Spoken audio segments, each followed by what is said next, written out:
Proses politik di Amerika itu banyak dikendalikan oleh lobby. Yang terkuat adalah lobby Yahudi. Lobby Yahudi ini belum ada yang bisa mengalahkan. Sehingga siapapun politisi yang ke Kongres maupun Senat, apalagi Presiden, itu sudah ada janji-janji. Nah, Indonesia itu menurut saya punya kekuatan yang luar biasa sebetulnya untuk memimpin negara-negara Islam, menekan Amerika.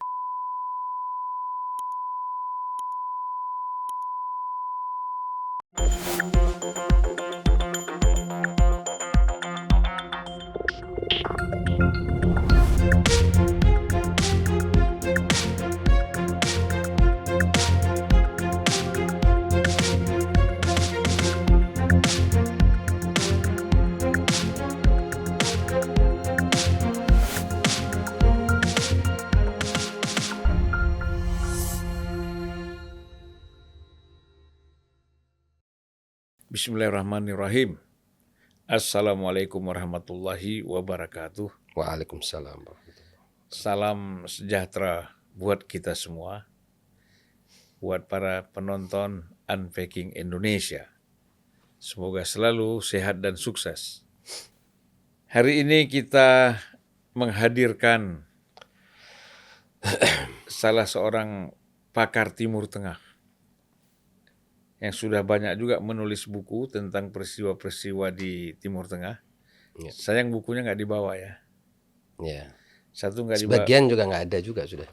Ya. Ya. Saya pernah dikasih satu tapi dipinjam orang. Biasa kalau buku kalau udah dipinjam susah baliknya. Kalau baju orang pinjam tuh sering balik. Tapi kalau buku itu susah balik. Karena itulah katanya orang yang paling bodoh adalah orang yang meminjamkan buku. Ya. Nah, tapi sebenarnya kan kita lihat dari segi kemanfaatan ya. Dengan kita kasih buku dia akan menjadi lebih pintar. Kita dapat pahalanya kan gitu. Ngalir ya. Benar nggak Pak Musa gitu? Katanya yang lebih bodoh lagi yang mengembalikan buku pinjaman. Waduh, pantas saya kalau kasih pinjam buku nggak balik-balik. Iya, itu sudah bodoh, tapi yang lebih bodoh yang kembaliin katanya. Ya. Mas Musa. Ya. Ini kan sekarang kita serangan pertama oleh Hamas ya. Ke Israel itu kan tanggal 7 Oktober. Nah, ada yang mengatakan bahwa Hamas ini terpancing oleh Israel ya. Supaya Israel punya alasan untuk kembali memporak-porandakan Gaza kan gitu. Itu yang kita dengar juga. Nah, ada juga pihak yang menyalahkan Hamas. Ya kan? Kenapa dia serang duluan? Akhirnya sekarang dia terima akibatnya kan gitu. Tetapi kan orang, menurut saya ya, orang tidak melihat bahwa bertahun-tahun hampir setiap hari Israel itu membunuh orang-orang Palestina, menangkap, membunuh. Di perbatasan itu hampir setiap hari terjadi. Jauh-jauh sebelum terjadi serangan Hamas. Nah, mungkin Hamas melihat itu menyusun kekuatan untuk supaya bisa menyerang Israel dalam skala yang besar gitu loh. Nah, ini akibatnya sekarang kita lihat konflik ini semakin hari bukan semakin mereda, tetapi kan konflik ini bisa semakin panas, semakin melebar kemana-mana. Nah, tentu untuk benar atau tidaknya kita mengkonfirmasi, ingin mendapatkan pandangan-pandangan, penjelasan-penjelasan dari pakar Timur Tengah, ya. Alumni FISIP UI, S2-nya untuk hubungan internasional, sekarang sedang menyelesaikan PhD-nya, S3 di Universitas Islam Internasional. Indonesia. Pakai Indonesia ya? Pakai. U3. Jadi ada UI, UII, ada UIII. Puas sudah terakhir. Jangan sampai ada 4 lah ya. Cukup 3 aja. Cukup 3. 3 udah. Udah banyak. Silakan Mas Musa, bagaimana pandangan-pandangannya nih? Ya, terima kasih Pak Zulfan. Sebenarnya kalau kita mau berpikir jernih, serangan Israel terhadap Gaza itu tidak pernah berhenti. yang terlihat itu kan serangan itu kalau dilakukan menggunakan pesawat-pesawat tempur, tank, kemudian panser itu baru dianggap sebagai serangan. Padahal serangan yang justru dilakukan Israel itu adalah serangan ekonomi berupa blokade dari sejak 2005. Dan itu mengakibatkan Gaza dan penduduknya itu mengalami apa yang disebut sebagai slow death. Jadi perlahan-lahan mereka akan mati. Karena semua infrastruktur ya, sipil Gaza itu termasuk air dan listrik itu harus melalui persetujuan dari Israel. Jadi setiap saat Israel ini merasa ya katakanlah terganggu sedikit gitu, dimatikan semua akses kepada air, listrik, dan itu berlangsung dari mulai 2005. Berarti dari 2005 sampai sekarang itu posisi Gaza itu adalah posisi makanya disebut sebagai penjara terbesar di dunia. Sekitar 3 juta orang yang ada di sana itu nasib mereka sehari-hari berada di tangan otoritas militer ya Israel. Dan kita tahu Gaza diperlakukan oleh Israel itu sebagai daerah yang sewaktu-waktu dia menggunakan hukum darurat militer atau minimal darurat sipil. Tidak bisa menggugat. Jadi Gaza itu benar-benar istilahnya itu dalam jepitan tang militer Israel. Setiap saat macam-macam, saya pencet lagi kamu, saya pencet lagi. Ya. Dan begitu seterusnya. Dari 2005. Kayak orang dulu zaman Orde Baru masuk penjara katanya kukunya dipencet juga ya. Ya. Begitulah sakitnya ya. Ya, jadi sebuah wilayah yang setiap saat itu bisa ditekan sama Israel, sekian orang mati. Itu yang tidak terlihat. Jadi serangan yang terjadi 24 jam dari 2005 itu adalah blokade, siege ya, pengepungan terhadap seluruh fasilitas infrastruktur, termasuk udara, termasuk darat, termasuk akses penduduk yang kebanyakannya itu makan dari laut ya, karena kebanyakan penduduk Gaza itu adalah nelayan yang makan dari laut, itu juga di blokade, bayangkan. Jadi mereka tidak bisa ambil manfaat dari laut yang mereka miliki, tidak bisa bebas di daratnya karena setiap saat ya itu ada checkpoint, ada pemeriksaan, ada penangkapan dan seterusnya. Udaranya juga tidak pernah bebas karena udaranya selalu diraungi oleh entah berapa ratus drone yang setiap hari bekerja di situ untuk memonitor keadaan, juga pesawat tempur. Nah, ini bagi orang yang tidak pernah merasakan hidup di wilayah perang itu semua dianggap tidak ada. Tapi orang harus tahu bahwa pesawat tempur itu kalau berjalan ya di atas kita itu gangguannya lebih daripada kereta. Itu cukup memekakkan telinga dan menciptakan kebisingan yang akibatnya ya pesawat biasa aja kita bising, apalagi bicara pesawat tempur. Nah, karena pesawat tempur juga memang diberikan efek kebisingan, Bang. Jadi ada efek kebisingan yang memang diciptakan untuk memberikan kejeraan secara psikologis. Nah, ini terjadi dari 2004. Belum lagi kita lihat 2006 itu ada pengeboman secara tampak kalau itu menggunakan pesawat-pesawat tempur. Sekian pemimpin Hamas seperti Abdul Aziz Rantisi ya gugur. Kemudian juga di 2005 itu Sheikh Ahmad Yasin gugur ya. Pemimpin-pemimpin mereka ditembakin. Jadi apa yang disebut sebagai targeted assassination, artinya pembunuhan terhadap elit Hamas secara ditarget gitu. Dan itu dilakukan menggunakan pesawat udara, pesawat militer ataupun helikopter tempur. Bersenjata ya. Iya. Kemudian 2008 kita tahu terjadi suatu pembumihangusan yang tidak kurang dari 4.000 manusia sipil tewas ya, gugur sebagai syuhada. Kemudian begitu berulang-ulang, hampir setiap 3 tahun sekali itu terjadi. Jadi total yang gugur dari sejak 2005 itu baik akibat dari blokade maupun akibat dari serangan yang secara langsung menggunakan pesawat-pesawat tempur ataupun panser ataupun tank ataupun peralatan militer, itu jumlahnya sudah mencapai puluhan ribu bahkan ratusan ribu. Di tengah-tengah masyarakat Gaza atau penduduk Gaza yang hidupnya tidak punya masa depan. Mereka itu mau keluar dari Gaza pun susah. Nah, bagaimana, apa yang harus dilakukan ketika organisasi terkuat seperti Hamas itu menghadapi situasi seperti ini? Jadi ini situasi di mana memilih untuk benar-benar perlahan-lahan mati atau mencoba sebuah cara untuk ya memberontak, melawan keadaan dan menginisiasi sesuatu yang masih memberi dia kemungkinan dari sini gue bisa napas.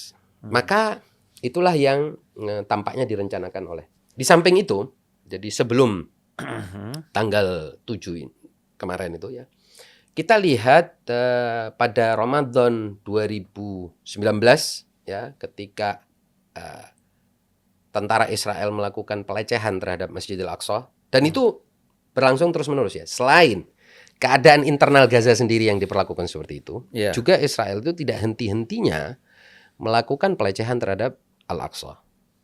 Kemudian kan kita kalau lihat Bang Zulfan, yang disebut sebagai Palestina ini, yang digadang-gadang akan menjadi negara Palestina itu kan terbagi menjadi dua, Gaza sama tepi barat. Baik Gaza, itu Gazanya sekarang dikepung seperti itu, tetapi sementara di tepi barat Israel itu terus menganeksasi ya, wilayah demi wilayah, tanah demi tanah ya, melakukan aneksasi yang terus-menerus. Jadi teritori warga Palestina itu semakin menyusut. Pemukiman Yahudi semakin besar. Ya, bayangkan pada 1948 awal negara ini berdiri, negara Zionis ini berdiri, itu penduduk total bersama orang Arab Palestina itu hanya 600 ribuan. Sekarang penduduk Israel aja tidak termasuk Gaza itu jumlahnya sudah hampir 10 juta. Artinya pemukiman ini bertumbuh pesat. Di mana mereka bertumbuh pesat? Ya, di tanah-tanah orang Palestina. Pemukiman yang menganeksasi, mencaplok tanah-tanah orang Palestina di wilayah tepi barat. Dan itu didatangkan dari mana itu penduduknya? Ya, dari kebanyakan Eropa Timur. Menarik Bang Zulfan. Jadi penduduk Afrika. Ada dari Afrika, ada juga dari Eropa, karena 80% penduduk Israel itu berwarga negara ganda. Jadi sekarang ini kan ada mobilisasi tentara sekitar 300 sekian ribu ya, 350 ribu tentara ya cadangan ini. Itu ternyata 80%-nya menggunakan paspor ganda. Karena itu ada problem, dan ini menjadi masalah ketika Hamas mengklaim menyandra 250 warga Israel. Itu ternyata dunia ini terutama Eropa semua bilang enggak, itu warga kami ya. Karena umumnya warga Israel itu punya paspor ganda, kewarganegaraan ganda. Jadi bisa saja dia ketika disandra memang sebenarnya adalah penduduk Israel, tapi setelah itu diklaim oleh negaranya untuk diambil lagi. Jadi memang kewarganegaraan ganda itu berakibat itu tadi, pemukiman itu bertambah terus tanpa ada kejelasan. Dan ini salah satu konflik Pak Zulfan menurut saya di zaman media sosial ya, di mana dokumentasinya sangat banyak sekali. Jadi bukan sesuatu yang bisa ditutup-tutupi gitu menurut saya. Nah ini bagaimana kita menjelaskan bahwa banyak pihak kan mengatakan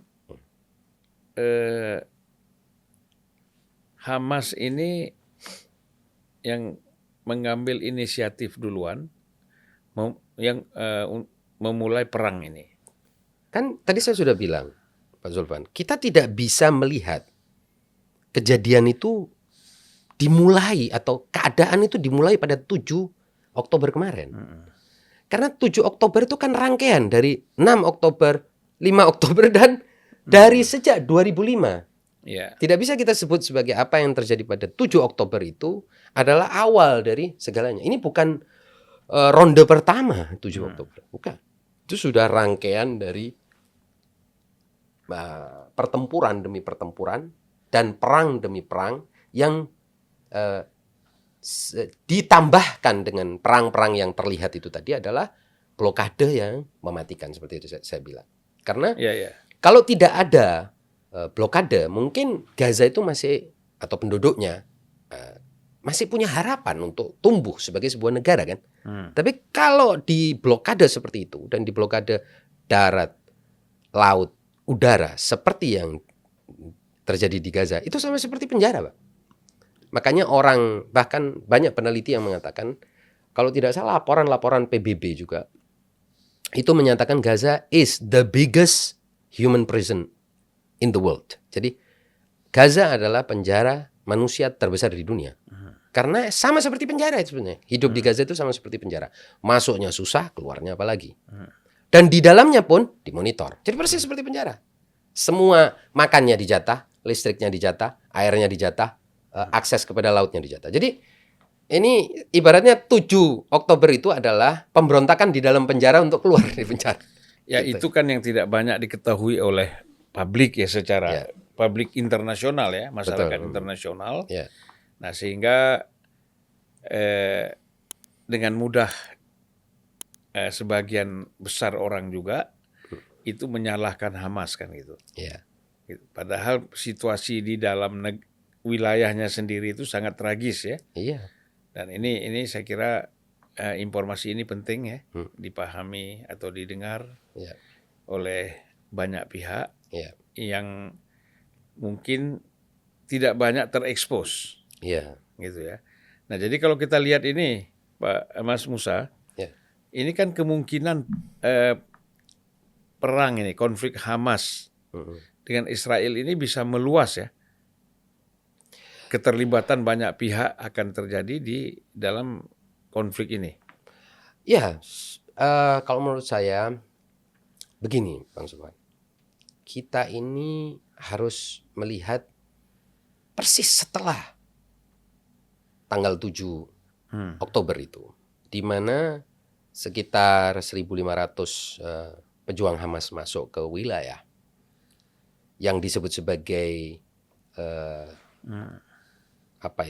Ghilaf Gaza. Jadi wilayah sekitar Gaza. Ini sebetulnya tetap di situ banyak pemukiman Yahudi, juga tidak sedikit adalah markas-markas militer. Jadi untuk memantau Gaza. Jadi di sekitar Gaza itu adalah pos-pos militer untuk memantau pergerakan, aktivitas keluar masuk orang lalu lintas Gaza dan seterusnya. Yang terjadi pada 7 Oktober itu kan sebenarnya penyerangan untuk mengubah keadaan kan. Jadi sebenarnya Hamas itu ingin ada suatu breakthrough, ada suatu perubahan, ada suatu terobosan. Tidak seperti ini terus, karena sudah berlangsung dari 2005. 2005 sampai kapan ini? Nah, sampai ada waktu yang paling parah itu kan sebenarnya waktu COVID, Bang Zulfan. Jadi vaksin tidak bisa masuk, orang meninggal tanpa bisa diatasi dan seterusnya. Nah, ini kan berarti harus ada perubahan. Jadi 7 Oktober itu Hamas berinisiatif untuk melakukan suatu operasi militer dalam rangka mengubah status quo. Jadi ini semacam upaya mengubah keadaan. Nah, memang kelihatannya bagi orang yang melihat hari itu saja, ini kejam betul, brutal betul Hamas ya. Tidak melihat konteks sebelumnya dan apa yang mereka alami sebelumnya. Nah, sejak 7 Oktober kita tahu bahwa kurang lebih 2.400 dari pihak Israel yang tewas. Dan kemudian Israel melakukan serangan brutal yang kita bisa lihat dengan mudah di televisi dan di semua media adalah penghancuran. Jadi ini sekarang operasi militer Israel itu bisa dikatakan dari bahasa dan dari imajinasi militer, ini adalah operasi tanpa strategi dan tanpa taktik. Ini bukan operasi militer sebetulnya, ini adalah operasi penghancuran. Ini sebetulnya operasi bumi hangus. Dilihat, dievaluasi secara militer ini tidak punya makna. Karena setelah 17 hari, kita lihat penghancuran, baik fasilitas umum, rumah-rumah penduduk, rumah sakit, dan juga fasilitas-fasilitas publik lainnya, tetap saja per hari ini Hamas masih bisa melontarkan apa yang disebut sebagai rudal-rudal dari Gaza. Artinya tidak ada target militer yang berhasil dihancurkan. Yang dihancurkan adalah infrastruktur sipil. Nah, ini berarti apa sebenarnya? Pertempuran yang dilakukan oleh Israel ini seperti orang kalap, marah dia hancurkan. Nah, ini menimbulkan reaksi dunia. Ya. Dari Timur Tengah kita bisa lihat bahwa masyarakat Timur Tengah, masyarakat Arab pada umumnya dan Muslim di mana-mana di seluruh dunia menolak apa yang terjadi. Bahkan di Barat pun masyarakat Barat sekarang sudah menyatakan bahwa mereka tidak bisa lagi mendukung rezim dengan kebrutalan seperti ini. Tapi elit Eropa, ya, pemimpin-pemimpin Eropa, pemerintahan Eropa, Amerika terutama itu tetap mati-matian mendukung Israel. Ini kan berarti ada blok. Dan biasanya blok ini menimbulkan adanya keterlibatan dari selain aktor-aktor lapangan yang ada, ya pihak-pihak yang berada di dalam blok yang berbeda itu.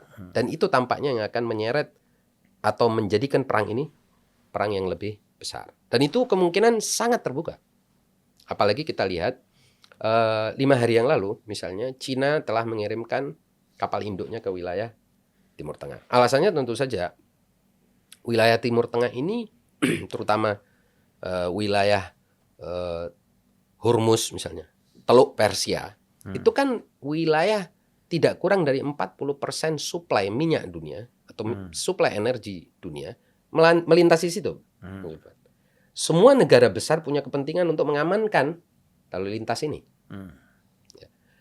Kalau Cina misalnya mengirimkan kapal induknya, kalau Amerika langsung mengirimkan di hari ketiga setelah, jadi hari ke-9 Oktober, 9 Oktober dia sudah mengirimkan kapal induk. Sekarang mengirimkan lagi kapal induk kedua.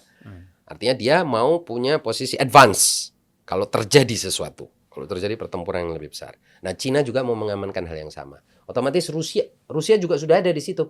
Di pangkalan militernya di Tartus di daerah Suriah. Artinya semua kekuatan dunia ingin mengamankan wilayah ini bagi kepentingannya sendiri-sendiri kan. Karena kalau terjadi, ya kita nggak tahu, perang yang lebih besar, perang regional tentunya, supply energi akan terganggu secara serius, dan itu akibatnya pastinya krisis ekonomi yang sangat luar biasa. Bagaimana keterlibatan Hizbullah? Kan kalau kita baca berita ini mulai ada perang-perang juga nih antara di perbatasan ya, antara Hizbullah dengan pasukan Israel. Ini kan berarti agak melebar nih. Iya. Artinya tadinya Gaza, Palestina, sekarang masuk ke wilayah Lebanon ya. Iya. Nah. Jadi sebenarnya begini, dugaan sebagian besar pengamat Timur Tengah sendiri, konflik ini kalau berlanjut dalam bentuk yang seperti yang sekarang ini, artinya pembantaian, penghancuran dan pemusnahan dan bumi hangus seperti ini, pasti ada pihak-pihak yang akan melibatkan diri dalam rangka Israel itu minimal tidak lagi fokus menghancurkan Gaza. Minimal terganggu. Itu sudah pasti. Dan itulah yang dilakukan oleh Hizbullah misalnya dari utara Israel. Kan Lebanon Selatan adalah utara Israel. Sementara Gaza itu kan selatan Israel. Jadi sekarang posisi Hizbullah bahkan bukan sekarang, sudah beberapa hari itu dia melakukan operasi-operasi militer tapi terbatas ya. Jadi misalnya menyasar tower-tower pengintai, ya, menara-menara tower-tower pengintai, pos-pos pengintai itu disasar supaya kalau terjadi benar-benar suatu pertempuran yang lebih besar, Israel kehilangan telinga dan matanya. Itu kira-kira yang saya baca di beberapa media Timur Tengah seperti itu. Dan sasaran itu sudah mulai melebar, Bang. Dari misalnya wilayah yang disebut sebagai Ladang Syaba, melebar terus ke wilayah yang sebelah sini, ke wilayah Marjaiyun, ke wilayah yang lebih ke tengah. Jadi di perbatasan antara Israel sama Lebanon, dan kebetulan ada pasukan Indonesia juga, UNIFIL itu kan. Saya pernah ke situ. Itu kan memang banyak menara-menara pengintai, pos-pos militer. Nah itu yang disasar, dimatiin dulu. Nah kalau sampai ini ada perkembangan lebih besar, perkembangan pertempuran yang lebih besar, mereka sudah merasa pede lah untuk masuk karena telinga sama mata Israel itu bisa dikatakan terganggu secara serius. Kira-kira itu yang sekarang terjadi. Dan Lebanon Selatan itu kan sebenarnya basis utamanya Hizbullah ya? Ya, Lebanon Selatan. Ya, utaranya Israel kan. Lebanon Selatan, utaranya Israel ya. Langsung berbatasan ya? Ya, dan memang tampaknya apa yang dilakukan Hamas itu kan tidak pernah terjadi, Bang Zulfan, sebelumnya. Yaitu memasuki wilayah Israel dalam pertempuran. Pertempuran Israel dari 1967 itu bertempur di wilayah musuh. Jadi Israel itu selalu punya doktrin militer untuk bertempur memasuki wilayah musuh.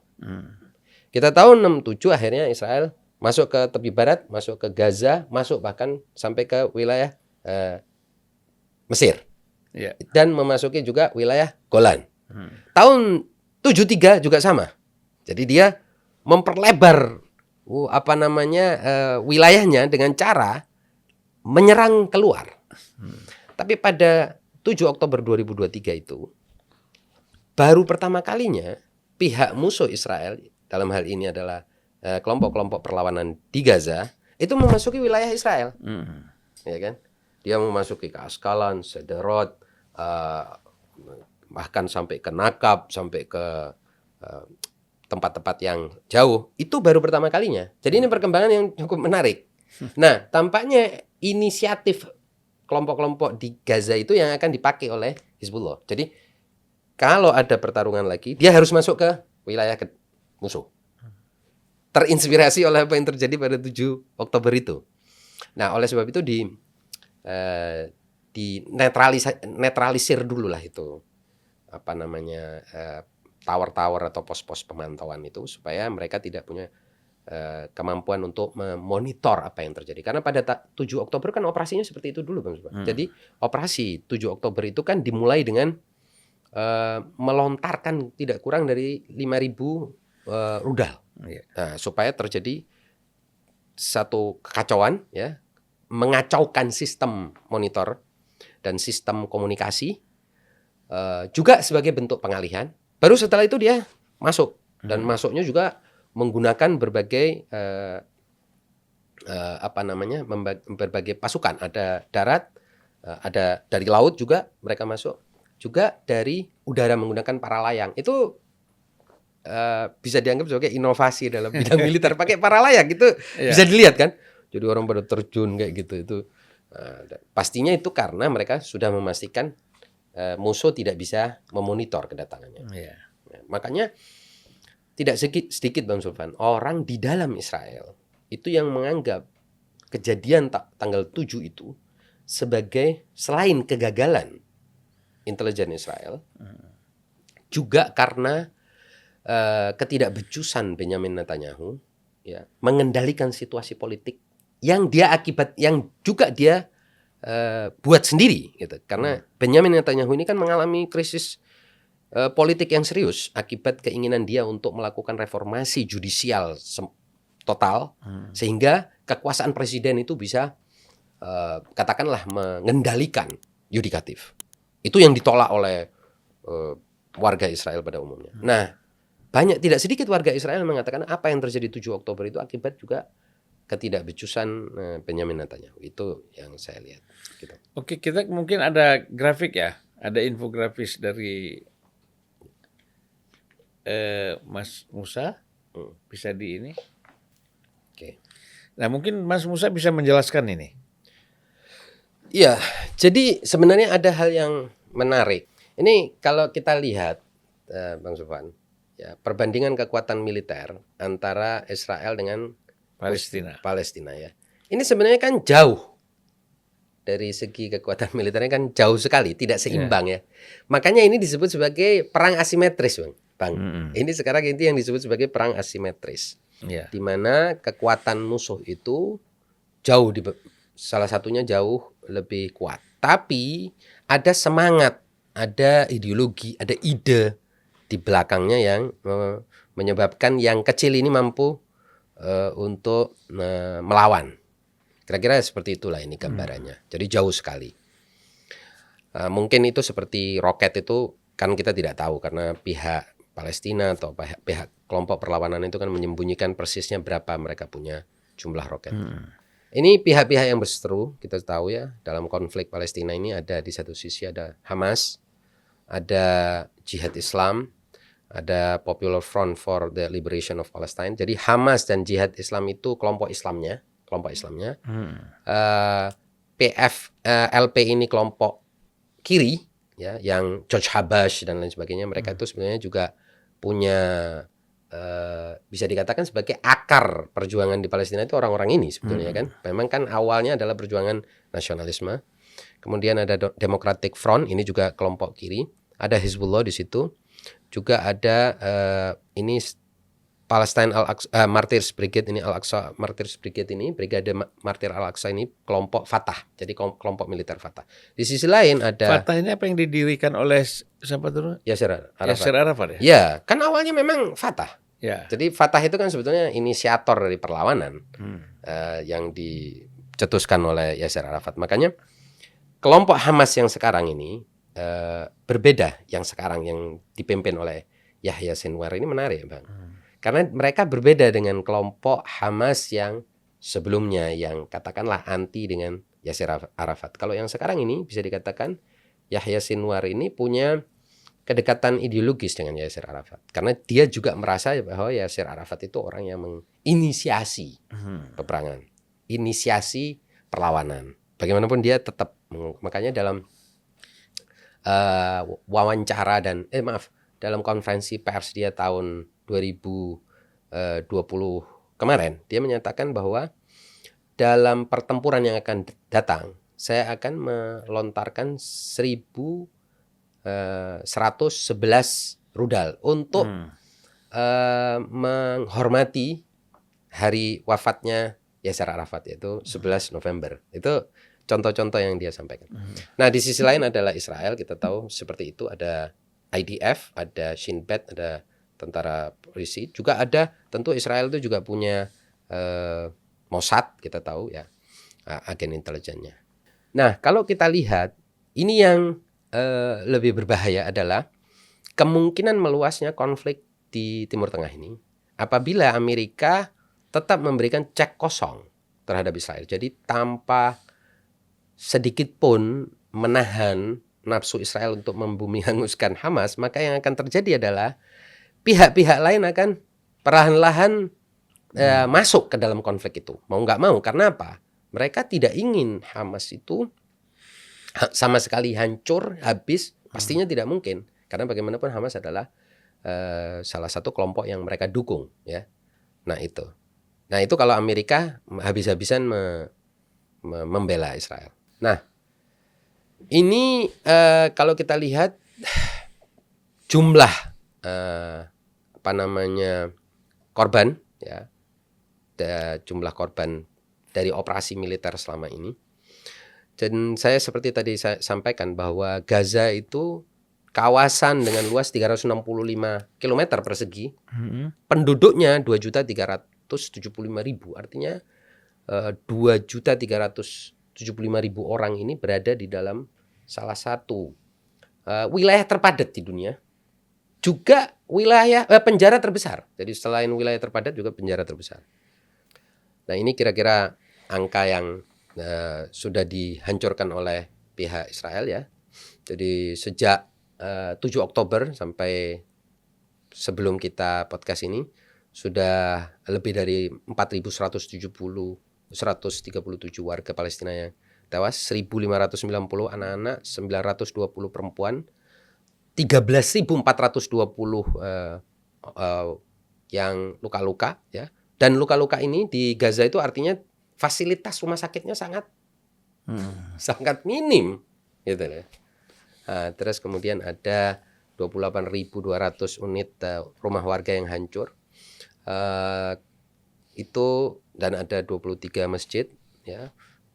Terus gereja tertua di Gaza, Saint Porporius itu juga dihancurkan, dan tidak kurang dari 500 ini 500 orang anak-anak ya, 500 orang yang berada di dalam rumah sakit ini itu dan dibom oleh Israel 5 hari yang lalu di rumah sakit Al-Ma'madani atau rumah sakit baptis di Gaza.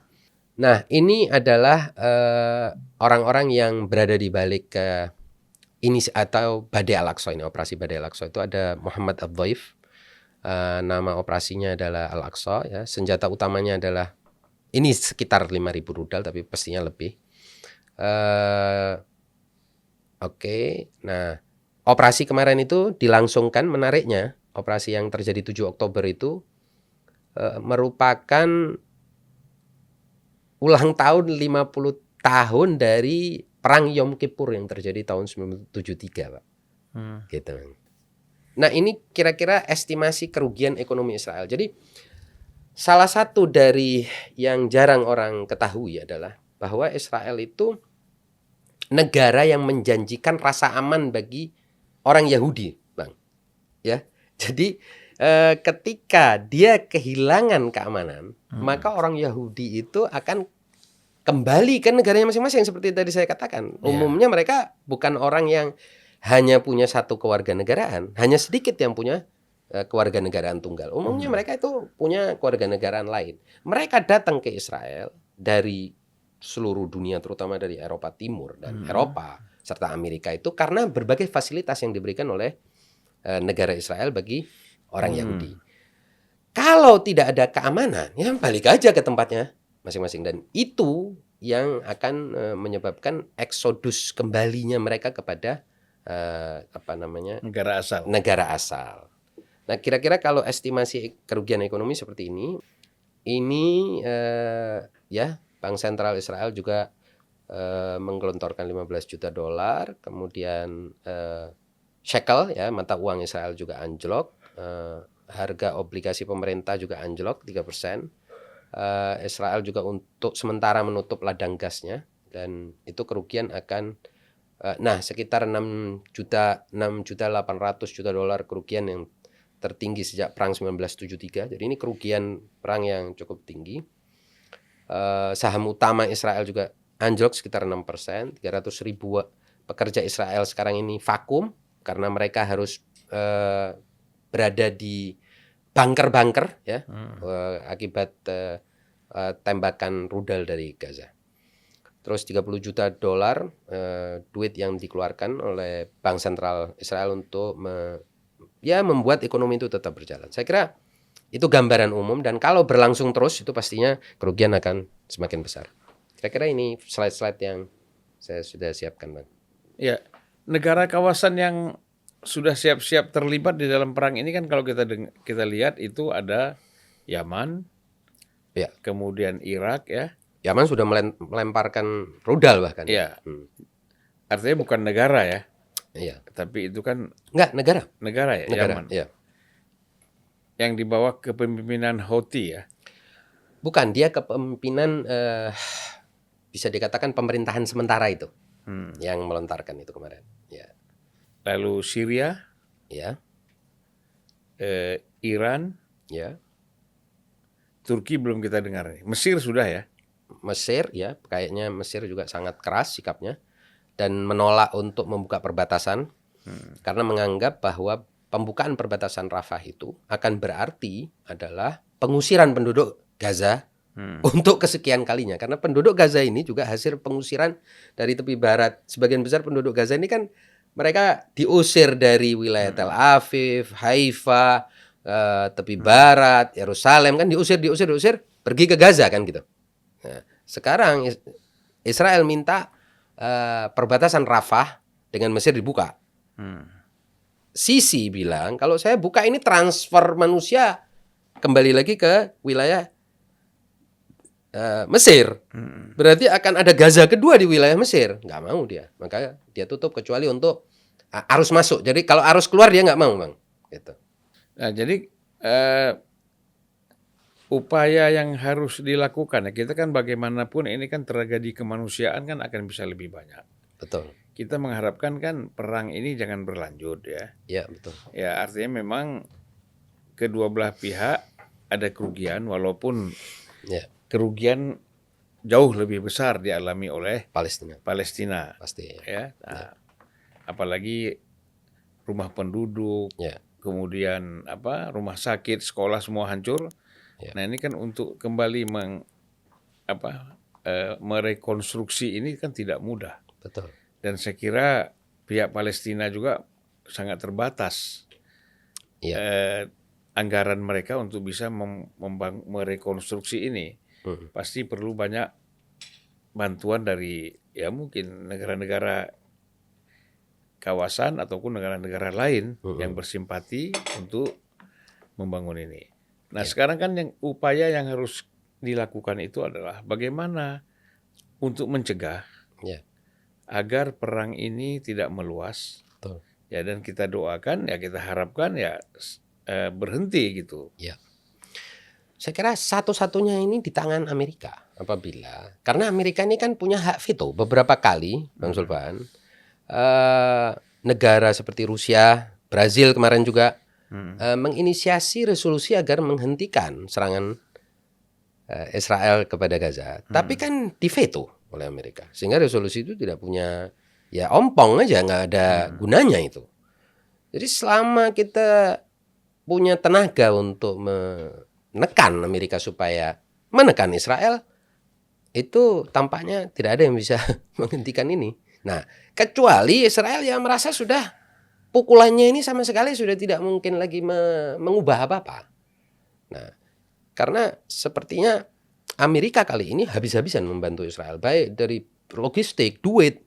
Ini kan sepekan lalu, misalnya contoh aja ya, sepekan lalu Biden meminta anggaran dari Kongres itu sejumlah 160 miliar US dollar untuk bantuan bagi Israel dan Ukraina. Tapi Israel itu yang terbesar. Itu uang, bayangin kalau untuk bikin bom, bikin kerusakan, luar biasa itu. Nah ini yang berbahaya menurut saya.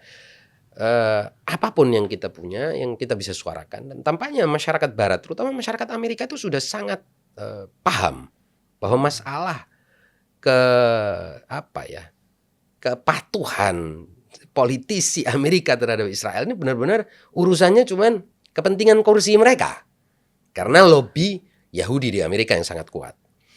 Dan kalau kita lihat demonstrasi besar-besaran di Amerika itu menunjukkan bahwa masyarakat Amerika terlepas dari agama, latar belakang politik, ideologi mereka sudah sama-sama tahu bahwa Kongres ini baik Republik maupun Demokrat ini sama-sama dicokok hidungnya sama lobby Yahudi. Jadi tidak bisa melawan dominasi lobby Yahudi, sehingga mereka dan tanpa sadar mau menggelontorkan dana 160 miliar untuk hal-hal yang sebenarnya isinya hanya akan menghancurkan Palestina gitu. Ya, tapi kan tujuan ini bagi Amerika, tujuan dia mensupport total ya dalam berbagai hal terhadap Israel ini.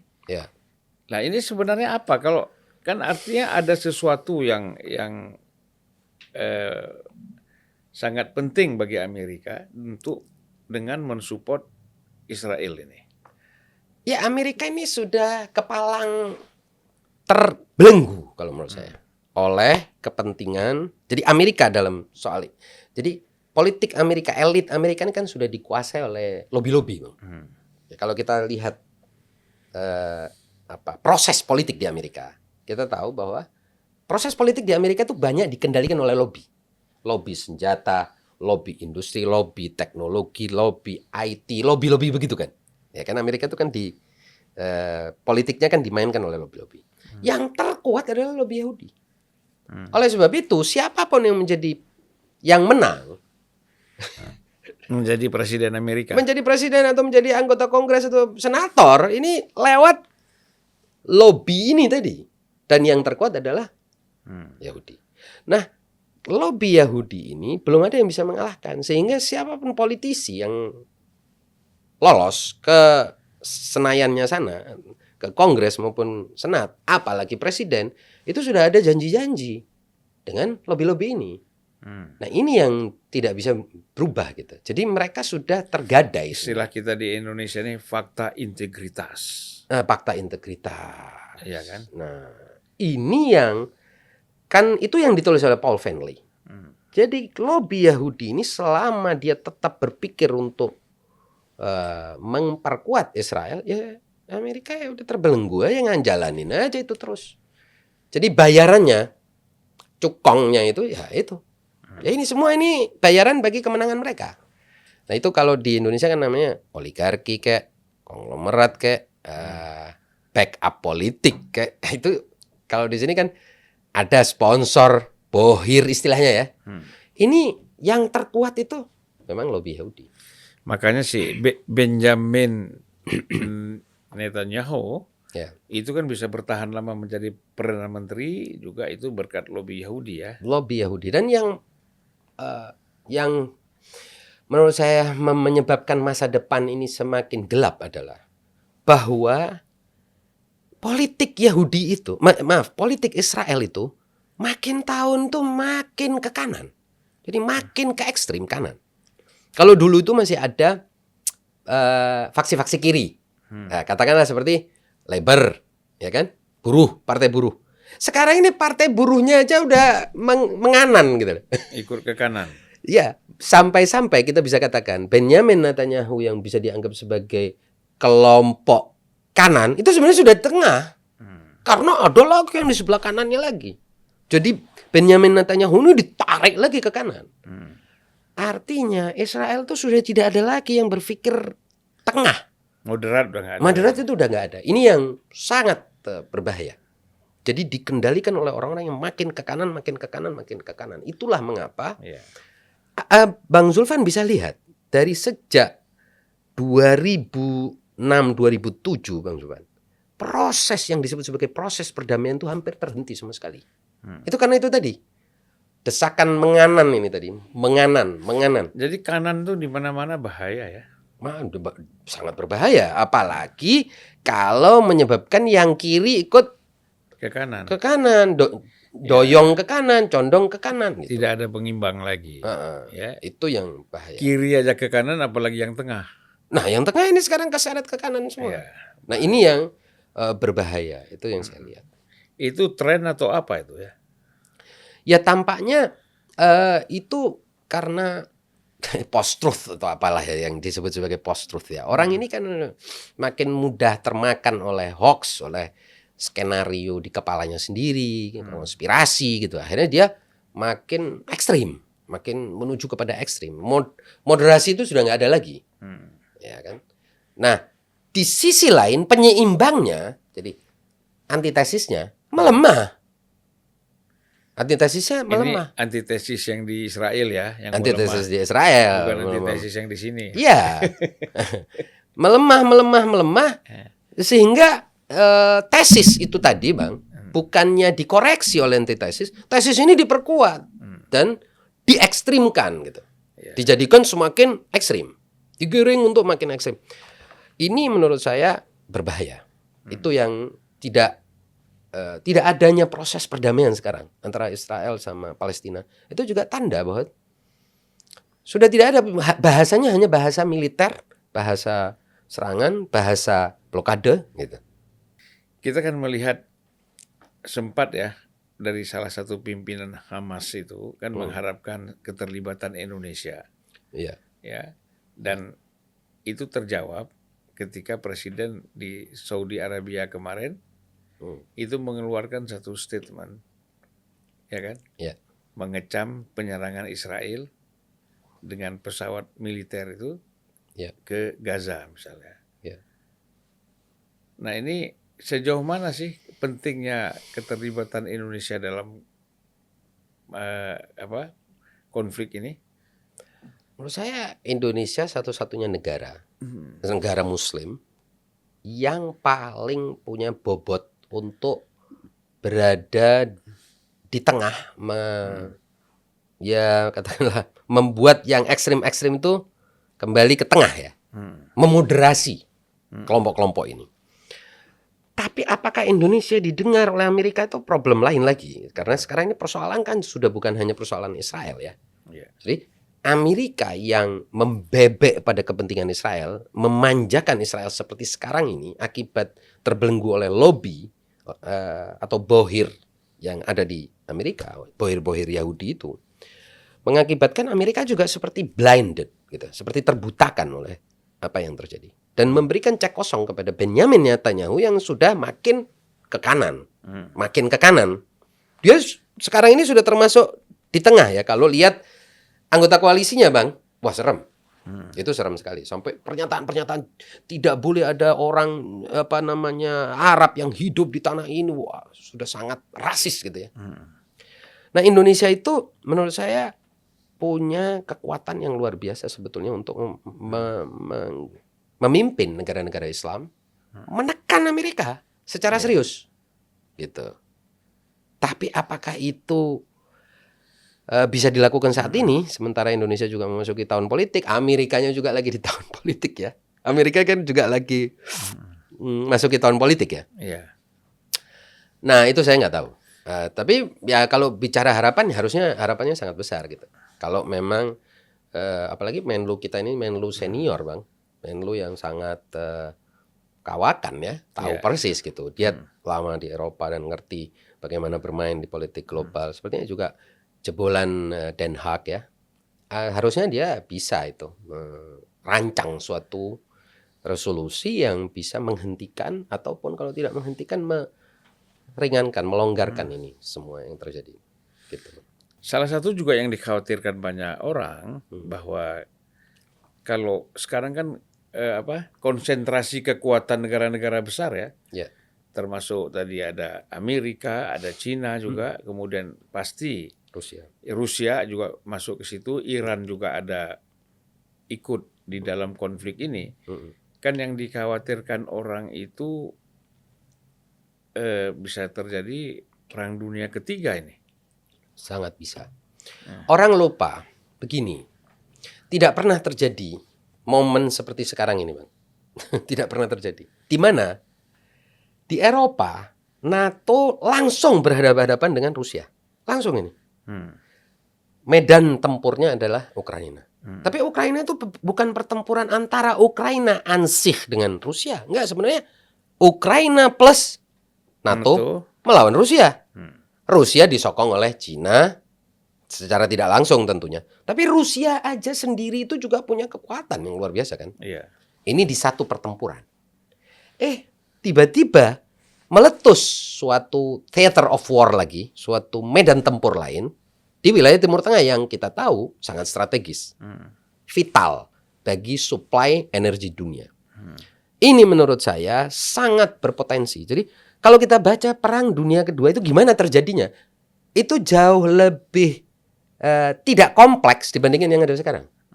Jadi sekarang ini lebih kompleks. Jadi sensitivitas untuk bisa menggelinding ini menjadi suatu bola salju perang global itu sangat besar. Nah, kalau kita lihat ekonomi dunia juga lagi ngedrop karena COVID, ngedrop juga karena pertempuran antara Ukraina dan jadi habis COVID ada perang Ukraina dengan Rusia yang mengakibatkan suplai gas ke Eropa tidak berjalan, suplai gandum berhenti, ditambah sekarang perang di Timur Tengah yang bisa berakibat apa? Energi berantakan, suplai energi terhambat. Ini kalau suplai bahan-bahan pokok ini, energi, gandum, gas terhambat, kan ada istilahnya tercekik dunia ini, ekonomi. Kalau sudah ekonomi tercekik, ini semua orang pengen melakukan sesuatu yang bisa-bisa salah. Akhirnya justru melebar perang. Tapi Mas Musa setuju ada perang dunia ketiga ya? Enggak setuju. Enggak setuju. Enggak mungkin dong. Bahaya dong, kita semua rugi. Itu rugi semua kita. Terutama yang belum kawin lah. Oh iya. Itu yang paling rugi. Dan satu hal lagi ya, saya kira tadi kan melesunya ekonomi dunia, Hmm. ya kemudian melemahnya perekonomian dunia. Ya. Mudah-mudahan bukan karena Gibran ya. Nggak tahu saya itu. Heeh. Karena kan sekarang musim begitu.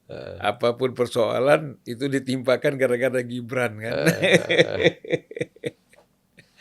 Ya, Baik, betul. Mas Musa, kita sudah 1 jam nggak terasa. Ya, Padahal ngobrolnya santai ya, ya santai. tapi 1 jam. Ya, ya. Dan saya kira untuk sementara ini kita memang cukupkan di sini dulu. Ya. Akan kita lanjutkan nanti. Kita lihat perkembangan ke arah Perang Dunia Ketiganya seperti apa. Mudah-mudahan enggak lah, Ya, jangan enggak. sampai. Mudah-mudahan. Ya kita kan melihat perkembangan. Iya, Ya kan boleh ya. iya, betul. Daripada nggak melihat sama sekali, Betul, betul. Lebih baik kita melihat ya. melihat ya. Mengikuti maksudnya ya Iya. perkembangan yang ada. Baik, terima kasih Mas Musa. Sama-sama. Assalamualaikum warahmatullahi wabarakatuh. Waalaikumsalam warahmatullahi wabarakatuh.